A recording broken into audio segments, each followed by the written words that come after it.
શહેરના મામાખાણીયા વિસ્તારમાંથી પકડાયો સતત બીજા દિવસે કદાવર પ્લાસ્ટિકનો જથ્થો। શહેરમાં સતત બીજા દિવસે સોલિડ વેસ્ટ મેનેજમેન્ટ વિભાગ દ્વારા ગેરકાયદેસર પ્લાસ્ટિકનું ચેકિંગ હાથ ધરવામાં આવ્યું હતું, જેમાં આજે ફરીવાર આંબા ચોકના મામાના ખાણીયા વિસ્તારમાં મનપાના અધિકારી દ્વારા ચેકિંગ હાથ ધરવામાં આવ્યું હોય, જેમાં ક્લિસ્ના પ્લાસ્ટિક નામની દુકાનમાં ચેકિંગ હાથ ધરવામાં આવ્યું હતું। ચેકિંગ બાદ કદાવર પ્લાસ્ટિકનો જથ્થો પ્રાપ્ત થતા તેને જપ્ત કરવામાં આવ્યો હતો।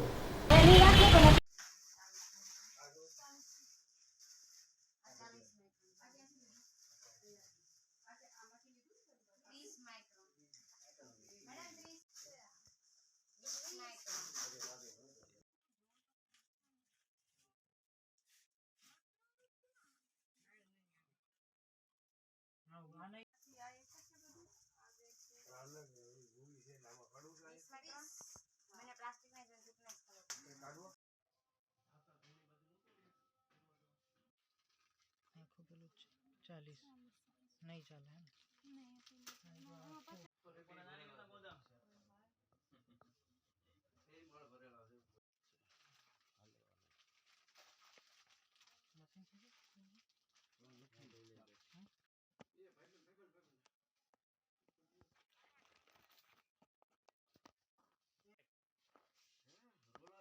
Role China